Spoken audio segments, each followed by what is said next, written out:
என்னுடைய கேள்வி, ப்ரோபயோட்டிக் அதிகமா இருக்கிற உணவுகளை நாம வீட்டிலே தயாரிக்கலாமா? இப்போ இந்த 20 வருஷத்துல உங்களுக்கு வந்து இந்த மைக்ரோபியம் படிக்க ஆரம்பிச்ச உடனே தான் இந்த ப்ரோபயோட்டிக் இதெல்லாம் வந்ததுங்க. இதெல்லாம் வந்து நம்மளுடைய முன்னோர்கள் வந்து ரொம்ப அறிவுபூர்வமா இதெல்லாத்தையும் வந்து இந்த மெய்ஞானத்தின் மூலியமா படிச்சு விவரமா தெரிஞ்சு மனித ரசாயனத்துல மனித உடலுக்குள்ள இருக்கக்கூடிய நுண்கிருமிகள் மிகவும் பயனுள்ளவை, அதனுடைய இயக்கம் நமக்கு தேவை, அதன் இயக்கத்தை அடிப்படையாக கொண்டே நம் ஆரோக்கியம் அமைகிறது என்பதை பூரணமாக தெரிந்து வைத்திருந்தார்கள். அதிலும் வயிற்றில் இருக்கக்கூடிய அந்த நுண்கிருமிகள் இன்று வந்து லாக்டோபாசிலஸ் பாக்டீரியான்னு சொல்கிறோம், அதெல்லாம் வந்து ரொம்ப முக்கியம், அது அழிஞ்சு போகாமல் நம்ம பார்த்துக்கணும் அப்படின்றதெல்லாம் அந்த காலத்தில் நல்லா தெரிஞ்சு வச்சுருந்துருக்காங்க. எப்படின்னு கேட்டிங்கன்னா, இந்த ஃபெர்மெண்டட் ஃபுட்டுன்னு சொல்கிறோம் இல்லையா, புளிக்க வைக்கிறது, இதுதாங்க ப்ரோபயோட்டிக். இது ஒன்றும் பெருசாக நீங்கள் நினைக்கிற மாதிரிலாம் இல்லை. நீங்கள் வைக்கக்கூடிய இந்த இப்போ சொல்கிறாங்களா யோகர்ட் கர்டுன்னு சொல்கிறோம் இல்லையா, நம்ம தயிர் தோச்சு அதை இது பண்ணுறோம், ஈஸ்ட் பேஸ்டாக இருந்தால் கூட அதில் லாக்டோபாசிலஸ் கொஞ்சம் இருக்கும். உங்களுக்கு தயிர் மோர் இதெல்லாம் வந்து உங்களுக்கு ப்ரோபயோட்டிக் ஃபுட். அதே மாதிரி நம்ம தலை சிறந்த ப்ரோபயோட்டிக் ஃபுட் வந்து இந்த அரிசியும் உளுந்தையும் அரைச்சி ஊற வச்சு அதை ஒரு நாள் ஃபெர்மெண்ட் பண்ணி மறுநாள் தான் நம்ம இட்லி தோசைக்கு எடுத்துப்போம். இது வந்து ஒன் ஆஃப் த ரொம்ப ப்ரோபயோட்டிக் ஃபுட்டாக நம்ம பாரம்பரியத்தில் இருந்திருக்கு. இன்றைக்கும் நம்ம வந்து இதை வழக்கத்தில் வச்சுருக்கோம், தினசரி வாழ்க்கையிலையும் பயன்படுத்திக்கிட்டு வரோம்.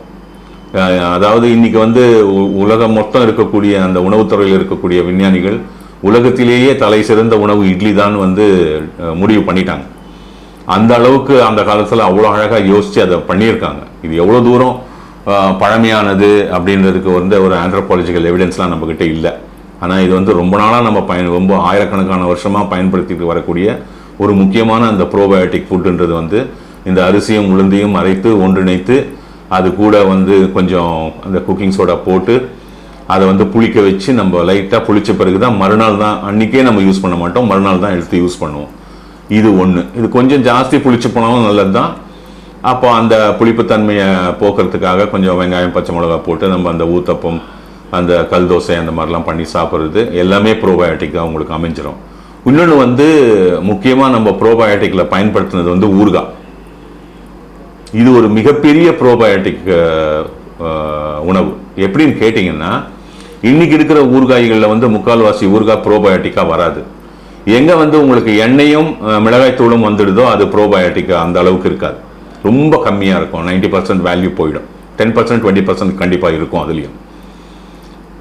இப்போ நீங்கள் பார்த்தீங்கன்னா அந்த காலத்தில் ஊறுகாய் வந்து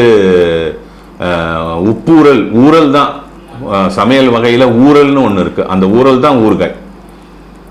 எப்படின்னு கேட்டிங்கன்னா, உங்களுக்கு ஒரு சில மாங்காய் வகைகள் அதை எடுத்து சின்ன சின்ன துண்டாக கட் பண்ணிவிட்டு அது வந்து நிறைய ஒரு பித்தளை பாத்திரத்தில் தண்ணி வச்சு அதில் வந்து அந்த இந்து உப்பு போடுவாங்க, 2-3 கிலோ போட்டுட்டு கரைச்சிட்டு அதில் இந்த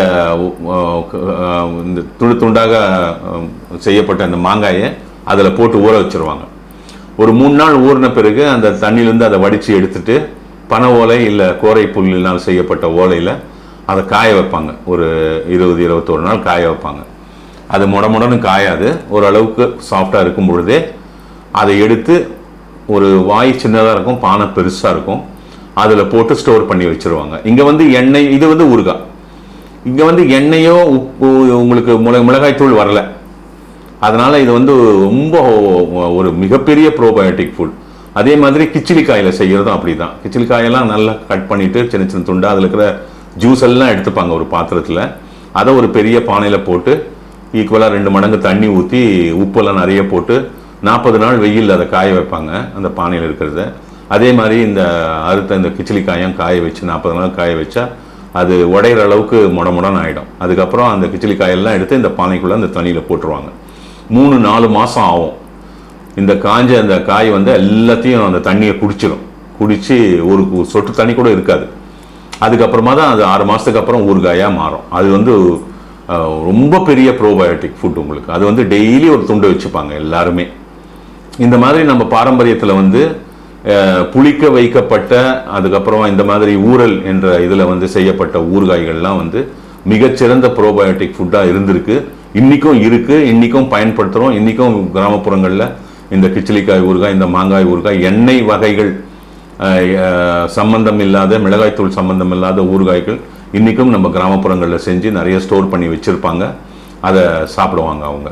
இதுதான் அவங்களுக்கு வந்து ப்ரோபயோட்டிக், நம்ம பாரம்பரியத்தில் இருக்கக்கூடிய ப்ரோபயோட்டிக் ஃபுட். இதை நீங்கள் வந்து தேடி போய் வாங்கணும்லாம் அவசியம்லாம் கிடையாது. நம்ம வீட்லேயே இருக்குது, நம்ம சாப்பிட்டுக்கிட்டு இருக்கோம், நம்மளுக்கு தெரியாமையே சாப்பிட்டுட்டு இருக்கோம். வணக்கம், நன்றி.